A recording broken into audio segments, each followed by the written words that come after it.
नमस्कार।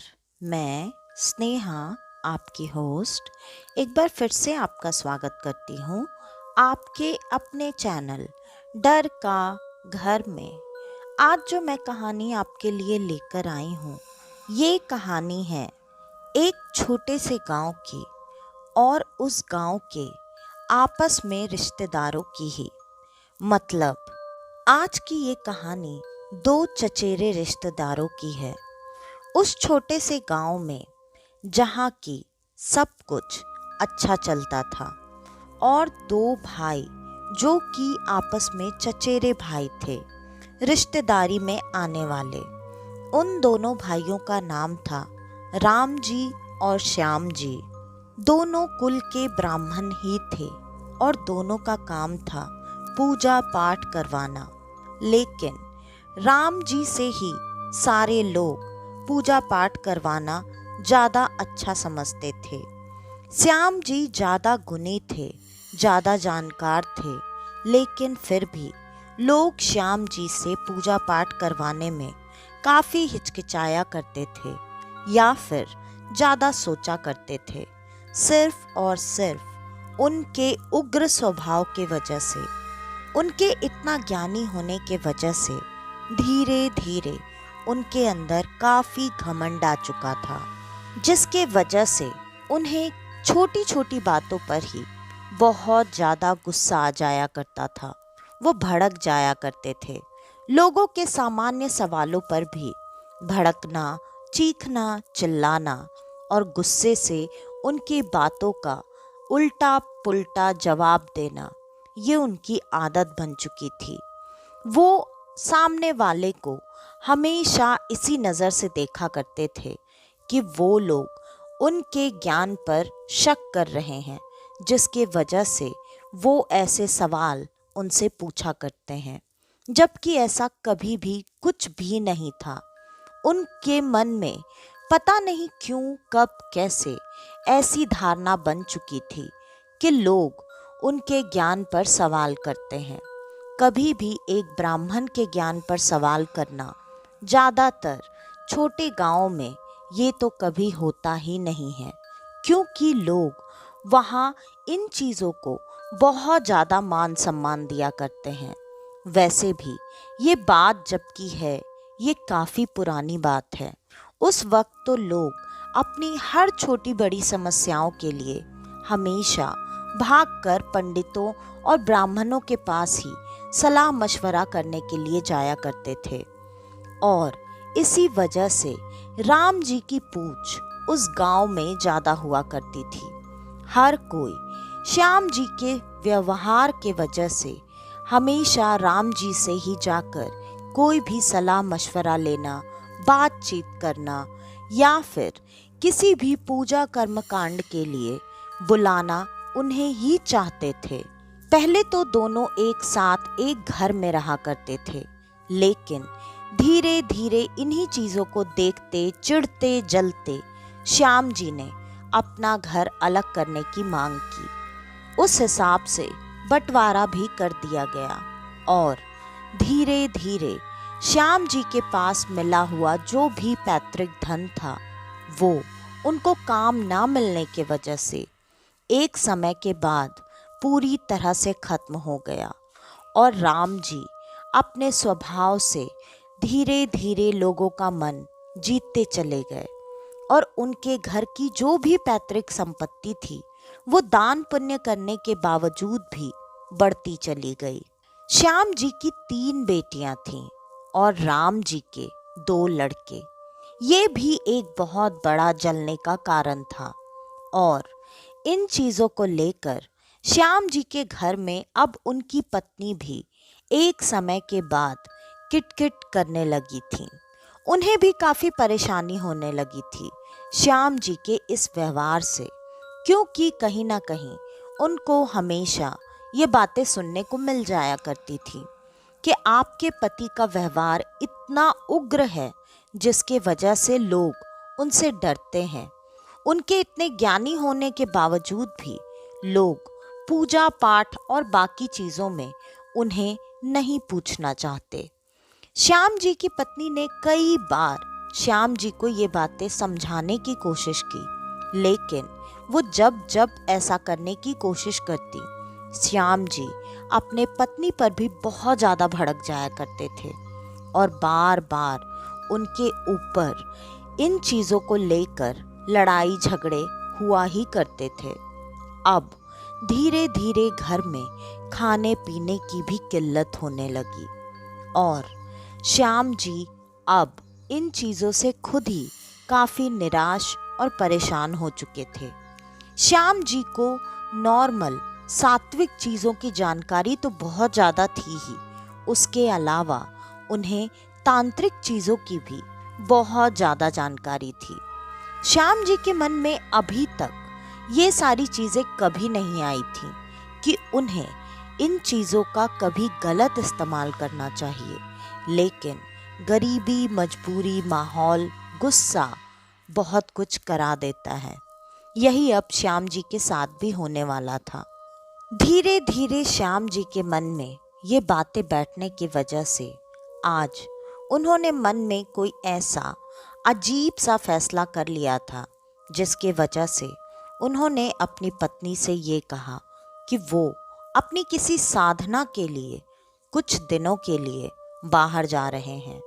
और पत्नी के पूछने पर उन्होंने इससे आगे कोई भी जवाब नहीं दिया और वो अपनी साधना के लिए निकल गए।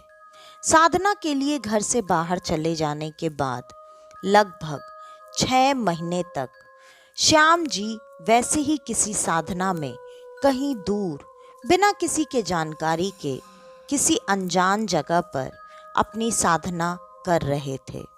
इधर धीरे धीरे राम जी का जो कुछ जैसा चल रहा था वो पहले से भी और ज़्यादा बेहतर हो चुका था, लेकिन श्याम जी के घर की हालत पहले से भी ज़्यादा बदतर हो चुकी थी।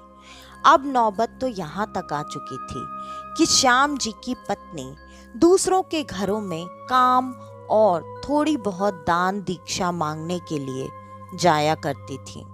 लोगों को भी पता था कि वो ब्राह्मण है, इस वजह से उन्हें दान दीक्षा मिल जाया करती थी। इन्हीं सारी चीज़ों के मदद से बहुत मुश्किल से उनके घर का काम जैसे तैसे चल रहा था और 6 महीने वैसे ही निकल चुके थे। 6 महीने के बाद एक दिन अचानक श्याम जी अपने घर पर आए।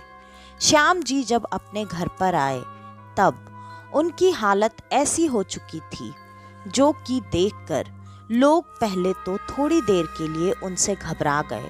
किसी ने उन्हें पहचाना नहीं। बाल लंबे हो चुके थे, दाढ़ी लंबी हो चुकी थी, चेहरा अजीब सा काला पड़ चुका था। उनको देखकर लोग दूर से पहले तो उन्हें एक अजीब सा पागल, अघोरी, तांत्रिक या आप जो कहना चाहें वो उनके मन में ख्याल आने लगे। लेकिन जैसे जैसे लोगों ने उनसे बात करने की, उनके पास आने की, सवाल जवाब करने की कोशिश की और उन्होंने लोगों के किसी सवालों का कोई जवाब नहीं दिया, वो चुपचाप सीधे अपने घर के अंदर प्रवेश कर गए। इस पर लोगों में पहले तो कानाफूसी चालू हुई, फिर जैसा कि लोगों की आदत होती है घर के बाहर खड़े होकर कुछ छुपकर कुछ सामने से बातें सुनना। इसके बाद लोगों को ये पता चल गया कि ये श्याम जी ही हैं। इतना जानकर लोग वहाँ से जा चुके थे और श्याम जी अपने घर के अंदर आ चुके थे। श्याम जी घर पर चुपचाप बैठे हुए थे, उन्होंने किसी से कोई भी बात नहीं की और इधर पत्नी सामने बैठकर अपनी बेटियों का, घर का सारा हाल, सारी दुर्दशा उनके सामने बताए जा रही थी। श्याम जी सारी बातों को ना सुनते हुए, किसी की किसी भी बात पर ध्यान ना देते हुए थोड़ी देर तक वहीं बैठे रहे। बाद में स्नान ध्यान करने के लिए वहां से उठकर चले गए। ये बात थोड़ी सी पत्नी को अजीब लगी, क्योंकि इतनी देर की बातचीत में श्याम जी ऐसे बिल्कुल नहीं थे कि वो किसी भी बात पर कोई भी जवाब ना दें। लेकिन आज श्याम जी ऐसा ही कर रहे थे। इस पर पत्नी के मन में ये आया कि शायद ये जो साधना करने के लिए गए थे उससे उनका मन पहले से ज़्यादा शांत हो चुका है। इस पर पत्नी ने भी यही सोचा, चलो जो भी होता है अच्छे के लिए होता है। शायद अब इनका ये व्यवहार अगर बदल जाए तो हमें भी थोड़ा बहुत पंडिताई का काम मिल जाएगा, जिससे हमारे घर की हालत थोड़ी तो सुधर जाएगी। और जो भी घर में खाने पीने को था, सबने मिलकर रात में खाना खाया। श्याम जी किसी से किसी भी तरह की कोई भी बात कर ही नहीं रहे थे और सबने साथ में बैठकर जो भी खाना था वो खाया और खाकर सब अपने अपने बिस्तर पर सोने के लिए चले गए। श्याम जी इधर सबके सोने के बाद उठकर पास के ही खेतों में जाकर कोई अजीब सी चीजें विधि करने की तैयारी करने लगे। श्याम जी ने इधर अपनी विधि आरंभ की और अगली सुबह गांव में पूरी तरह से हड़कंप मच चुका था, क्योंकि राम जी की मृत्यु हो चुकी थी। उनकी मृत्यु जिस तरह से हुई थी और उनकी लाश जिस दुर्दशा में मिली थी, लोगों को वो देखकर काफी डर लग रहा था। किसी अनहोनी के होने का एहसास हो रहा था। लोग काफी घबरा चुके थे, लेकिन सब ने आपस में ही बातचीत की और लोगों ने इस बात को आई गई कर दी। अब जबकि श्याम जी लौट कर आने के बाद पूरी तरह से शांत हो चुके थे, लोगों ने अब वैसे भी उनके पास कोई रास्ता नहीं था, क्योंकि गांव में 2 ही पंडित थे, जिनमें से एक की मृत्यु हो चुकी थी। तब किसी भी चीज के लिए दूसरे ही पंडित के पास जाना पड़ता। धीरे धीरे श्याम जी के पास काम आने लगा। उन्होंने अपना कार्य उसी तरह से शुरू कर दिया। श्याम जी पूरी तरह से शांत हो चुके थे। वो कार्य पर भी किसी से किसी प्रकार की कोई बातचीत नहीं करते थे। जो जितना चाहिए हो, जो जितना काम हो, बस उतना ही बोलते। उसके बाद वो हमेशा मौन रहा करते थे। इस वजह से लोगों को उनसे जो परेशानी थी, धीरे धीरे अब वो भी दूर हो चुकी थी। अब धीरे धीरे उनको बहुत ज़्यादा काम मिलने लगा था, क्योंकि श्याम जी को वैसे भी इन चीज़ों के बारे में बहुत ज़्यादा जानकारी थी। वो बहुत ज़्यादा ज्ञानी पंडित थे। उनके हर विधि को देखकर लोगों में अब उनकी चर्चा बहुत ज़्यादा बढ़ चुकी थी। वो लोगों में अब इतना ज़्यादा लोकप्रिय हो चुके थे कि धीरे धीरे लोग राम जी को पूरी तरह से भूल चुके थे। लेकिन गांव में एक अजीब सी चीज़ होना शुरू हो चुकी थी। लगभग हर 2 रातों के बाद किसी न किसी की मृत्यु ठीक उसी प्रकार से हुआ करती थी जैसे कि राम जी की हुई थी, और उसकी हालत ऐसी होती जैसे कोई बुलडोजर या फिर हाथियों का झुंड उसके लाश के ऊपर से गुजार दिया गया हो। उसके शरीर की हालत इतनी बुरी होती कि कोई देखने में भी सक्षम नहीं होता था। उनका सर अक्सर धड़ से अलग हुआ करता था और अब इन चीज़ों से कहीं ना कहीं लोगों के अंदर दहशत बढ़ चुकी थी। लोगों ने इस चीज़ का भी उपाय जानने के लिए श्याम जी से बातचीत की, लेकिन श्याम जी ने साफ साफ इनकार कर दिया। उन्होंने कहा, मैं ऐसी किसी भी चीज़ को अपने गांव में महसूस करने में सक्षम नहीं हूँ, इसलिए इस मामले में मैं आपकी मदद नहीं कर सकता हूँ। धीरे धीरे अब श्याम जी के घर की हालत बहुत बेहतर हो चुकी थी। श्याम जी के घर में अब सारी चीज़ें पहले से बेहतर होने के वजह से उनकी पत्नी का स्वभाव भी उनके तरफ बदल चुका था। लेकिन उनके पत्नी के लाख कोशिशों के बावजूद भी श्याम जी ना तो अपनी पत्नी से कोई बातचीत किया करते और ना ही अपनी बेटियों से। एक रात ऐसे ही श्याम जी रात को अपने घर से गायब थे और अचानक से उनकी पत्नी को ये बात पता चल गई। वो भी रात भर बैठकर उनका इंतजार करती रहीं। जब सुबह श्याम जी घर वापस आए तब पत्नी ने पूछा, आप रात भर कहाँ गायब थे? इससे पहले भी मैंने कई बार ऐसा महसूस किया है कि आप रात में कहीं चले जाते हैं। आप कहाँ जाते हैं? श्याम जी ने किसी भी बात का कोई भी जवाब नहीं दिया, बस अपनी पत्नी को अजीब से नज़रों से घूर कर देखा। उनकी नज़रों से ही पत्नी काफ़ी घबरा चुकी थी। पत्नी ने उसके आगे कोई भी सवाल पूछना बिल्कुल सही नहीं समझा और पत्नी वहां से चुपचाप चली गई। लेकिन पत्नी के मन में अब कई सारी बातें, कई सारे सवाल आने लगे थे, क्योंकि वो भी इस बात से कहीं ना कहीं वाकिफ थी कि श्याम जी के गांव में लौटकर आने के बाद से ही ये अजीबोगरीब सी मृत्यु का सिलसिला चालू हो गया है और अब हमारे घर की हालत भी अचानक से बेहतर होने लगी है।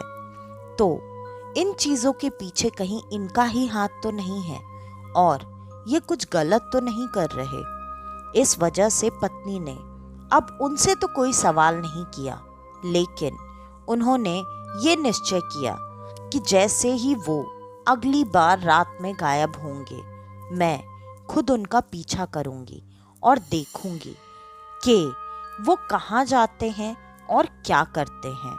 पत्नी ने वैसा ही किया और उसने 2 रातों तक इंतजार किया और 2 रातों में पंडित जी सच में वैसे ही रात में अचानक से उठकर घर के बाहर निकलकर जाने लगे। उनके घर से निकलते ही पत्नी भी चुपचाप दबे पांव से उनका पीछा करने लगी। वो देख रही थी कि पंडित जी कहीं दूर खेत के आगे जंगलों के कुछ हिस्से में बैठकर एक अजीब सी क्रियाविधि का साधना करने का तैयारी कर रहे थे। तो उनके मन में आया, शायद 6 महीने तक ये जिस साधना के लिए गए होंगे, हो सकता है उसी साधना को करने के लिए ये यहाँ पर आए होंगे। इतना ही सोचकर पत्नी वहाँ से जैसे ही मुड़ी, उसे अजीब सी आवाज़ें आने लगी। वो आवाज़ें सुनकर पत्नी थोड़ी देर के लिए डर गई और उसके कदम वहीं पर रुक गए और थोड़ी ही देर में उसने जब पलट कर देखा तो उसकी हैरानी का कोई ठिकाना नहीं था।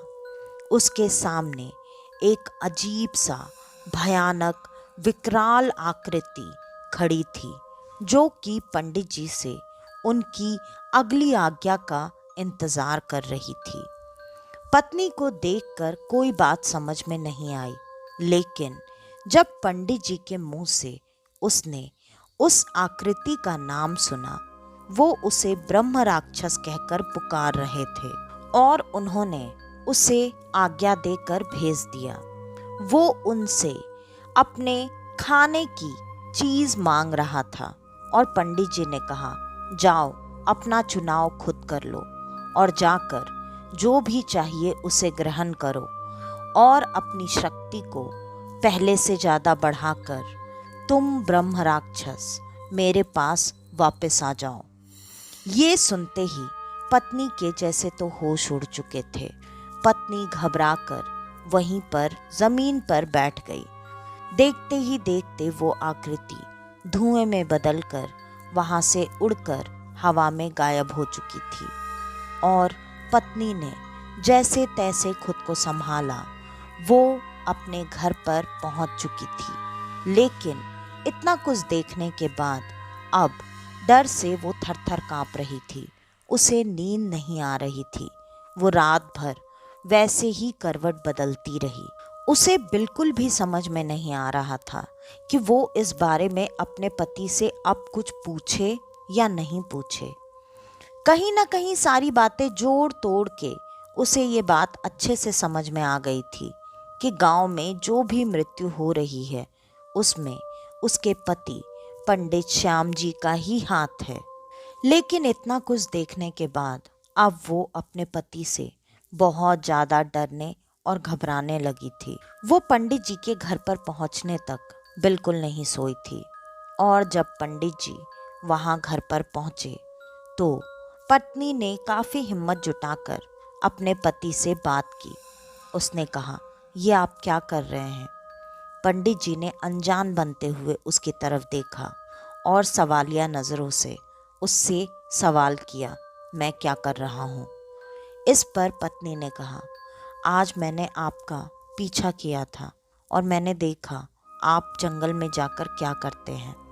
ये सुनते ही जैसे पंडित जी को थोड़ा झटका लगा और बुरा भी लगा। इस पर पंडित जी ने वैसे ही गुस्से में आते हुए पत्नी को जवाब दिया, तुम मेरी इन चीज़ों से दूर रहो, तुम्हें इन चीज़ों में बोलने का कोई अधिकार नहीं है, और अगर तुम मेरी इन चीज़ों में बोलोगी तो तुम्हारे क्या, हमारे पूरे परिवार के लिए ये विनाश का कारण बन जाएगा। ये सुनकर पत्नी के जैसे होश उड़ चुके थे। उसने कहा, जब ऐसा ही था तो आपने ये चीज़ें की ही क्यों? जो भी था, जैसे भी था, जिंदगी चल रही थी वैसे ही चल जाती, लेकिन आपने ये चीज़ें क्यों की? इस पर दोनों में काफ़ी देर तक बहस लड़ाई होती रही और उनकी ऊंची आवाज़ सुनकर घर में बेटियां भी जग चुकी थीं। बेटियों को भी उनकी बातचीत सुनकर ये समझ में आ गया कि दोनों किसी बहुत गंभीर विषय में बातचीत कर रहे हैं। लेकिन जब पति पत्नी की नज़र अपनी बेटियों पर पड़ी, दोनों ने माहौल को शांत किया और दोनों चुपचाप अपने दिनचर्या के कामों में लग चुके थे। इधर पत्नी के मन में अपने पति के लिए काफ़ी डर, घबराहट बढ़ चुकी थी। पत्नी अच्छे से जानती थी ये चीज़ें कहीं से भी कहीं तक बिल्कुल सही नहीं है और अब इन चीज़ों को किसी न किसी प्रकार से रोकना पड़ेगा। लेकिन वो क्या कर सकती थी, और वो ये बात किसी से कह भी नहीं सकती थी, क्योंकि इसमें उसके परिवार, उसके पति, सबकी बदनामी है। हो सकता है कि गांव वाले इन चीज़ों पर काफ़ी बुरी तरीके से रिएक्ट करते। इस वजह से उन्होंने तुरंत ही एक निश्चय किया कि वो पंडित श्याम जी के गुरुजी, जिनको वो अच्छी तरह से जानती थी, उन्होंने ये निश्चय किया कि वो उनके पास जाकर ये सारी बातें बताएंगी और उनसे मदद मांगेंगी। ये बात तय करते ही वो तुरंत कोई घर में बहाना करके उनके पास उनसे बात करने, उनसे मदद मांगने के लिए वहाँ पर पहुँच चुकी थी। ये सारी बातें सुनते ही तुरंत श्याम जी के गुरुजी ने कहा, ये बहुत बुरी बात है, अगर जैसा तुम बता रही हो ऐसा सच में हुआ है तो इन चीज़ों को तुरंत जल्दी से जल्दी रोकना पड़ेगा या ठीक करना पड़ेगा, क्योंकि इन शक्तियों को कैद करके इनसे काम करवाना आप सिर्फ कुछ ही वक्त तक कर सकते हैं। कैद करने के बाद ये शक्तियाँ खुद को आज़ाद करवाने के लिए हर मुमकिन कोशिश करती हैं और ये कहीं ना कहीं किसी न किसी तरीके से अपने आज़ादी का रास्ता भी बना ही लेती हैं। और जिस शक्ति की तुम बात कर रही हो, उस शक्ति को कैद करना मुश्किल है, बहुत मुश्किल है। हाँ, लेकिन मैं श्याम की ताकतों को अच्छे से जानता हूँ। वो अगर किसी बात की जिद पर अड़ जाए तो वो कुछ भी कर पाने में सक्षम है। इस वजह से मैं ये बात मान सकता हूँ कि उसने ऐसा किया होगा। वैसे भी उसका क्रोध उससे पहले से ही कुछ भी करवा सकता था, और अगर ये शक्ति उसके पास सच में है तो वो शक्ति अब ज़्यादा दिन तक उसकी कैद में नहीं रहेगी। और अगर एक बार वो शक्ति आज़ाद हो गई तो वो सबसे पहले श्याम और उसके पूरे परिवार का विनाश करेगी, क्योंकि ऐसी शक्तियों को कैद करने के लिए आप जिन चीज़ों का इस्तेमाल करते हैं उससे उन्हें बहुत ज़्यादा पीड़ा से गुजरना पड़ता है, और ऐसी शक्तियों को कैद कर लेना, उससे कार्य करवाना, ये उसके गुस्से को बहुत ज़्यादा बढ़ा देता है। ये सारी बातें सुनकर श्याम जी की पत्नी अब बहुत ज़्यादा घबरा चुकी थी। वो तुरंत गुरु जी के पैरों में लेट गईं और उनसे मदद की उम्मीद करने लगी। मदद की गुहार करने लगी। पंडित जी ने तुरंत उन्हें उठाया और उन्हें दिलासा देते हुए कहा, तुम बिल्कुल चिंता मत करो, मैं खुद तुम्हारे साथ चलूँगा। पहले तो मैं श्याम से चल के बात करूँगा।